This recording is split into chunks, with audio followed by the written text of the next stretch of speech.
So our last segment here is definitely one to hear about because Jonathan is making a move to the Lone Star State, right? Yes, sir. You're leaving us. So I read up on Texas. I know realtors that have moved there. I know why you're moving there. So I want to know, besides taxes, Yes. why are you moving out? Why are you going? Tell me. A couple of reasons. One of the big ones is I was thinking about my family. I was just thinking about, you know, what kind of life I'd be able to create for my kids. And I look at where the economy's at in Canada and where it's going, and I don't trust it. My son's not going to be a civil servant. It's not going to happen, right? I've been an entrepreneur. My dad was an entrepreneur. Um, I just want him to be able to have opportunities to get outside of what I think is going to continue to exist when my children are 25, 30. And that may only be the civil service, unfortunately. It's the way it looks. So one of them was opportunity for the kids. And then in that same breath, I've been a summer athlete my whole life, a reasonable summer athlete too. Like I was pretty good. But the problem in Canada is you can only play 6 months out of the year. So now I bring them down to Texas. The kids can play sports year round. Love it. It's great. There's a community for everybody down there. So I think you can make the argument that there's communities everywhere, but down there, they've got a leading entrepreneur community, a leading tech community. They've got a leading jiu-jitsu community, a leading comedy community, live music. I mean, you name it. There's a strong community down there. But one of the other really big reasons was earlier I had mentioned that the default vote in Canada is liberal, and one of the things I said after I found out that the Liberals won the election was, if this is what the Canadians want, that's totally fine. But I may not be right for Canada. I don't necessarily fit into what that means or what Canadians want, and that's totally okay. But in Texas, pardon me, in Texas, the default vote is Republican, and I'm just more aligned with those values right now, and not the crazy hard right stuff, not none of that nonsense. Like just the values, the ones that cross over well into Canada. Excuse me. So that's one of the big things that I sort of felt was going. You meet people in Canada, you meet people in the city. Like I'm usually in a bigger city, and the first thing you find is that if the default vote is liberal, I'm not necessarily sure we're going to have a lot of crossover and become great friends. And I know after having kids, my wife really wants a better social life, and I can certainly appreciate that. Down in Texas, it's like everybody I meet, I feel not everyone, but you know what I'm saying. They feel like they will already be friends of mine because we see the world the same way. So that was part of it.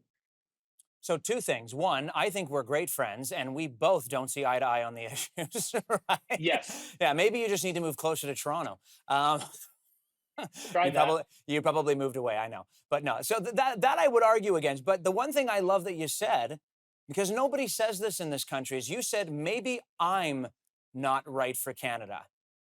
Yes. I love that. This could be the end of the segment. The first Yeah. person I've ever heard in my entire life saying, you know what, maybe it's me. Maybe I'm just not right for this country. I don't know. Like, I applaud you for that. I applaud you for that because a lot of people, everybody has it. It's the country. It's the country. It's the country. You're the first person I've heard say maybe it's me. I feel like we're breaking up, like on Seinfeld. It's not you, not you, it's me, right? So, Yeah, yeah. you know what? So for starters, yes, we are good friends, and I Yeah. appreciate you.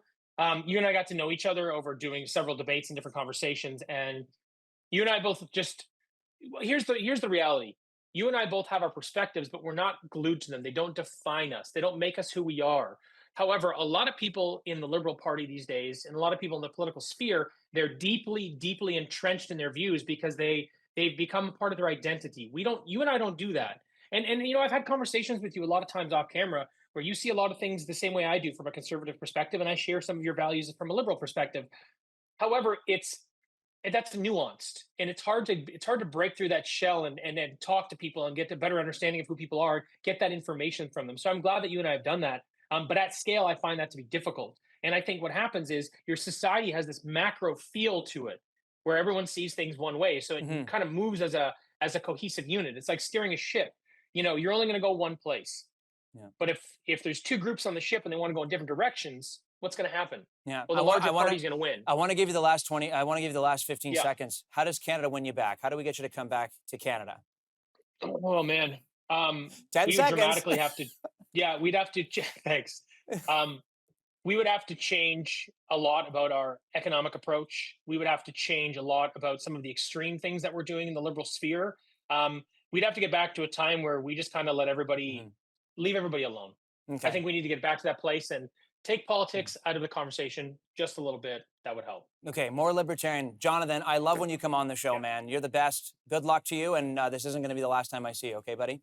Appreciate you. Thanks, pal. We'll talk Thank soon. you. Talk soon. Bye. Bye.